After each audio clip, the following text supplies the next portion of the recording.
just involved in with a water rescue out here, and he's here with us live right now to just kind of walk us through exactly what happened. You know, again, this is a very, very dangerous situation, and you have a warning for people out there.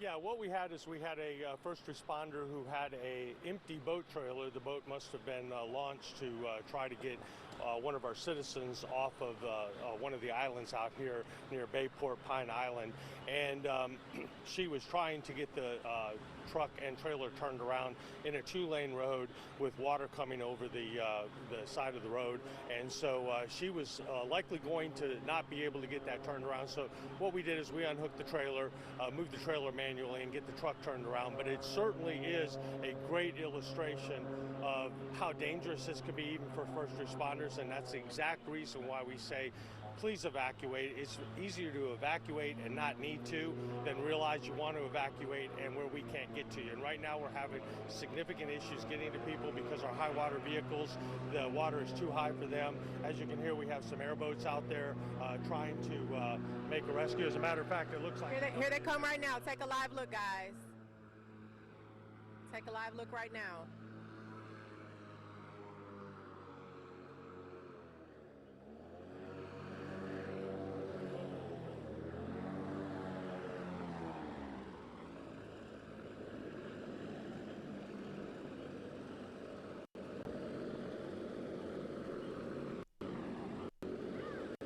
We're certainly glad that everyone appears to be safe.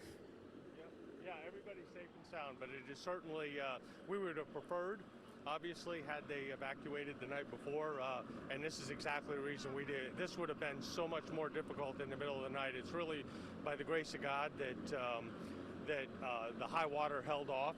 If the storm would have been a little bit faster and would have got here a little sooner, we would have been dealing with this in the middle of the night. So that is one of the blessings we have. But as I said earlier, this is going to get worse as the day goes on because we're near low tide right now. And if it's this high at low tide, it is certainly going to be much worse as the tide starts coming in. So people need to let us know where they are if they're out here, and we'll get them on a list. And if it becomes a life-threatening emergency, they need to let us know, and we'll do our best to get to them. But it probably is best, particularly out in this area, that they need to stay put because we certainly don't need this issue here. So, most definitely. Thank you so much for your time, and thank you for everything you do, Sheriff. We're going to see if we can talk to those who have just been rescued, if possible. Hello there. How are you guys feeling? Oh, good. We're good. That was. Well, tell me what happened. Well, we were trying to get out all day, but the battery on my car wouldn't start, so we had to keep trying to jump it, and it just wasn't working. So when it finally did work, it was like a half an hour too late, and we got down like halfway down the causeway, and it was just too deep, so we had to turn back. And then we were going back to our house, and over the second bridge, it got real deep real fast, and then the water started coming in like crazy. We almost like didn't make it back up to the bridge. There was water in our car and everything. What was going through your mind at this time? I mean, I was calm. I was a little freaked out, but I mean, I just wanted to make sure that we got back up to safety, you know, because I had him with me. And how did you feel? It was a little scary. Yeah. You okay now, though? Yeah. What's your name? Tyler. Tyler. How old are you? 12. 12 years old. All right. Well, I'm so glad that you're safe. Anything you want to say to people at home? Hope you're okay during the hurricane. Hope you're okay during the hurricane. You heard that, guys. I think that's the message. We all hope that everybody is okay during the hurricane and everybody is safe and listens to the warnings of the emergency officials. And with that, we'll send it back to you guys. Emerald Morrow, phenomenal We're so work glad right he's there. okay. Sweet Yeah. Tyler there. Tyler and Mom. And you know what? We implore people to heed the warnings, but there's so many different circumstances that play into trying to make a move away from home. And her battery died. Right. Dead car battery at the time. We're so glad that they're okay this morning, and so many other families too in the area able to get out of that region before we saw that storm surge come. Emerald, thank you so much. We appreciate it. Big thanks to the sheriff in the middle of a rescue being willing to talk with us about the situation. But again, you never know what a person is dealing with. The car battery died. Right. But such a clear example of what's going on out there and how hard our rescue crews are working, our law enforcement there on the scene. Now, an area that we've been watching heavily this morning, Crystal River, our Jen Titus has been live on the ground there this morning, bringing us continual updates. Jen, we're expecting that water to rise to about 8 feet. Is the storm surge behind you? Tell us what you've seen in the area. Yeah, look at this, Caitlin and Frank. Look at that storm surge. That's where maybe about an hour ago you guys were watching me. I was like, look, it's just coming over the banks now. Now that entire parking lot is full. And if you go over to the park right next to it, you can see all of the water coming over there. And then take a look at this. That's US 19 right there. That on the other side, they were saying the west side is the mandatory evacuation zone. Now come over here to this parking lot that we are in. We are in the City Hall parking lot. We're on the other side of US 19. And probably within the last 15, 20 minutes, we see sheriffs, deputies pull up here, blocking off this road. We're like, what's going on? This is what's going on. This is how much water is coming up here and coming up here fast. This is the other side of US 19, guys. This is on the other side of Kings Bay, and that's why they have been telling people that this is what they are worried about, this storm surge. That's why they're asking everybody to just heed the warning, stay off the roads, because they expect this to get worse over the next couple of hours as that high tide comes in. We have seen law enforcement along the roads here because the wind isn't that high here, and the rain really hasn't been a thing. It's just been this storm surge. I do know that many of the sheriff's deputies have headed over to Beverly Hills in Citrus County because there is an electrical fire there. So that's a situation they're dealing with there. Now this is the situation that they are dealing with in Crystal River. Just how quickly and how fast that this storm surge is moving along the roadways. And just take a look at this entire area here on the east side of US 19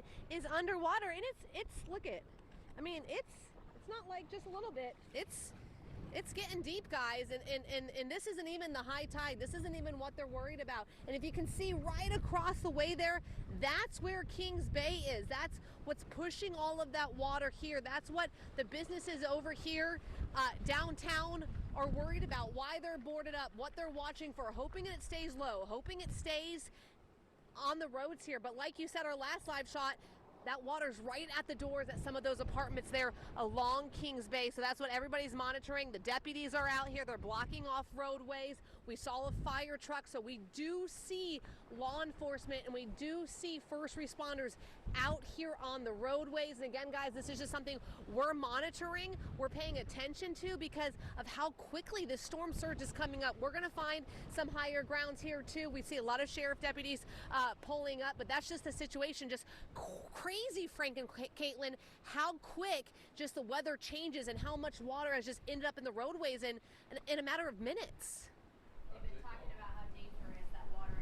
Morning long, Jen. I'm glad that you've stayed safe out there as well, but it just gives you some perspective too. You can see how quickly it's moving behind her as well too as the storm surge comes in. So not only is there standing water there, but the water itself seems to be moving pretty fast too. Just a dangerous situation out on the roadways.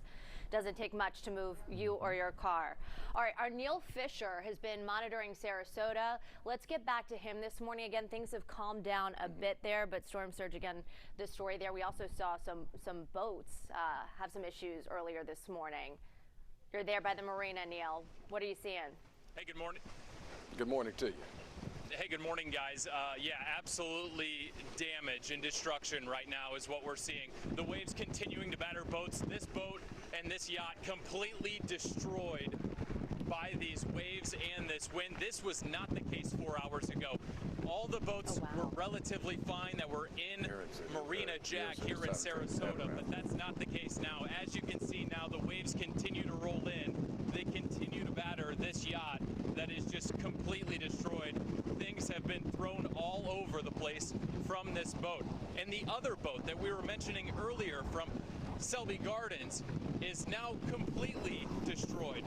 The part that officials and people here earlier at Marina Jack tied up. That's still left over, but the base of the boat has actually been moved completely into a separate area.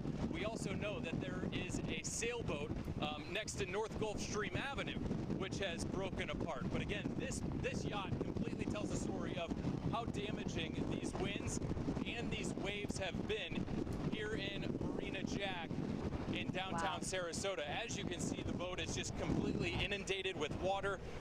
It is basically completely underwater. Some of the cushions from inside are completely tossed around. The waves continue to crash on it as well. It's still tied up, still holding it up, basically. But again, this is the scene here at Marina Jack. Two boats that are completely destroyed in Marina Jack, as well as the sailboat over on North Gulfstream Avenue that is right next to the street, which broke away. Officials and police tell us that multiple boats have sank and that there are some that have broken away. This is the scene, though, in Sarasota. This is what those damaging winds, what those high waves and tide can really do.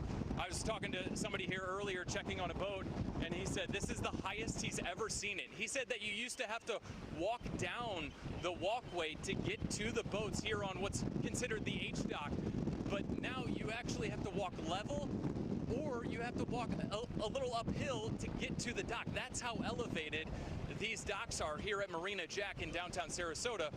Really just putting into picture how damaging this storm and the effects can have. So we'll continue to update you, continue to monitor this as we go throughout the afternoon. It does not appear that any of the other boats have been severely damaged. We'll continue to check the area, but this is just astonishing. So as of now, we have seen and reported on at least 3 boats that have either broken away and or completely basically sunk. Guys.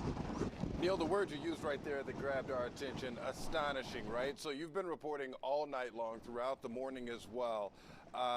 In the darkness, you can't really assess the situation, but now that it's daylight, the sun kind of unveiling how widespread this situation is stretching across the Bay Area and beyond. Right, and we saw earlier that boat crashing into another boat that came from Selby Gardens, which is about a half a mile away. It broke free and crashed into another yacht here at Marina Jack. We were told that there was a hole in the side of that boat. Now we know that that boat is basically sunk. And I don't know if you guys can hear me. The winds are really strong, really powerful right now as well. And so are the waves. So are the waves. And they just keep on coming. They really do. They keep coming. But as you can see, that's what's left of the boat that came from Selby Gardens, which is about a half a mile away, which is, it is astonishing, for lack of a better words. But this yacht right here, we did not see this earlier this morning around 4 o'clock when we were out here. This is completely new, completely fresh of some of the damage that is being found and being reported. It truly is sad and tragic how damaging these storms can be. All right, Neil, thank you so much for that update there in Sarasota, giving you so much perspective this morning as that daylight is showing us the destruction of this storm. Again, want to remind you, if you're just waking up with us this morning, it did make landfall, Hurricane Idalia, as a Cat 3 at 7:45 this morning in Keaton Beach with 125-mile-per-hour winds. At the time, you're seeing the destruction that it left in its path as it moved up our coast, though. And I also want to update you on this, too. We're just getting this media alert. The Skyway Bridge remains closed right now. Northbound lanes of the Howard Franklin Bridge are closed because of storm surge and flooding. Eastbound lanes of the Courtney Campbell Causeway, which you're looking at right now on your screen, that's closed a live picture too, because of storm surge and flooding in the area there. And the Gandy Bridge is open right now. But again, you're looking at the Courtney Campbell Causeway. Eastbound lanes closed because of storm surge. Skyway closed. Northbound lanes of the Howard Franklin Bridge closed right now this morning. We'll continue to monitor that for you. Yeah, let's do this. Not far from where Neil is right now. You just saw that live shot, heard it as well with the wind kicking up. I want to go back to Aaron Parsegian, who is in Bradenton with an update on that situation. Let's check in. Several roads are closed due to some of the flooding we're seeing in this area, including Virginia Drive, which you can see here has been basically consumed by the Manatee River. One of the people living right here is Sean, friendly enough to join us and talk with us this morning. Sean, you said you kind of watching this slowly creep up towards your home today. Yeah, well, this is Wares Creek. It's just, it hasn't done this in a very long time, but yeah, it's over the last night. This is the highest I've seen it come up. So, what's it like watching it kind of, approach closer to your home? I don't know. I wasn't really watching it all night. I just woke up at one point, looked out, and saw how high the water had gotten, and it was pretty weird. It's never gotten this high before. And did you do any preparations preparing for this? Just normal hurricane preparations. So, I mean, put stuff around. And I got a special request from our chief meteorologist, Bobby Deskins. He needed to know the dog's name. This is Buster. Buster? Buster and I have been watching the storm out. There's a cat inside named Carly. She's a little more shy. Well, Buster seems fearless himself as well. Thank you so much for talking with us, Sean. So you can see here, this is what some of the impacts we're seeing from the hurricane passing this area, at least when it comes to the storm surge, the flooding. A good reminder to stay off roads. This one, of course, blocked, but there's going to be other ones with some standing water. You want to avoid those as well. In Bradenton, Aaron Parsegian, 10 Tampa Bay. That's great reporting right Thanks there. So much, Buster and Carly. Carly the cat was inside. We know cats don't like the rain outside right. at all, right? Buster's in his owner's arms. Very happy to be in Dad's Shivering arms there. Sweet Buster. We have a live picture, right? Of Mahaffey Theater. Let's go there this morning. We're showing you all across the Bay Area what we're seeing. Now, Chief Meteorologist Bobby Deskins has been monitoring the Hillsborough River for us this morning and just told us moments ago near Amateur Works that we are seeing it recede a bit, which is some good news. Just a bit. He's showing me a tiny little bit. But we're taking silver linings right now. Yeah, the river's trying to drain a little bit, but it's not having too much luck. It will later, and I think it'll be after 11 a.m. to about 1 p.m. That's when we'll really start to see the waters recede. A live look there from Mahaffey Theater. Let's take you to Clearwater this morning as well. My goodness, we're seeing the water really high there. Clearwater Beach seeing almost 5 feet of storm surge. Jenny Dean couldn't even get out to the beach earlier this morning, just giving you some perspective there of the storm surge in the area up and down our coast. Even though we did not take a direct hit with the storm, this is going to be a water event and sure has been for our area. Stretching out, touching just about everything. Getting updates from our team behind the scenes as well. We have more video, right? This is in from a viewer, Madeira Beach this morning. The beach. Yeah, over near Caddy's this morning, if you're familiar with the area, popular spot for both locals and for visitors in the area. Our Jenny Dean has been all over Pinellas County overnight. She was in the area. She was in Treasure Island, Johns Pass, Paso Grill, taking a look at all of that. But you can see that storm surge coming with it, bringing the sand from the beach too. Yeah. Roadways impassable. Gulf Boulevard really impacted by this storm. Our thanks to that viewer, Peter Nemeth with that video there near Caddy's, as you just said right there. The situation, we're talking about storm surge, right? That is the ongoing phrase as people are trying to make sure everything is good to go at this hour. Mayor Castor saying earlier this morning, look, even though the outer bands may not be touching where you are, it could be deceptive if you go outdoors because storm surge is the ongoing issue that we're trying to rectify. Right. This is a live look for you at Port Tampa this morning, taking a look across the area, some aerial perspective for you of just how high the waters are there. Davis Island's impacted by this. This is certainly going to be a bit, we're going to have to wait this out because like Bobby was saying, it's going to take some time for the water to recede. It's going to be a little later on this afternoon. Right. So not a day you want to get out on the roadways to see, check out your neighborhoods, check out your favorite local spots. Stay home. We're doing the hard work for you and just stay safe because you don't know. Power lines could be down in the area. We also have some wildlife here in Florida in the water that you certainly don't want to be contending with this Again, morning. you don't know what's in that water. Could be a power line, could be a gator. Anything. Yes.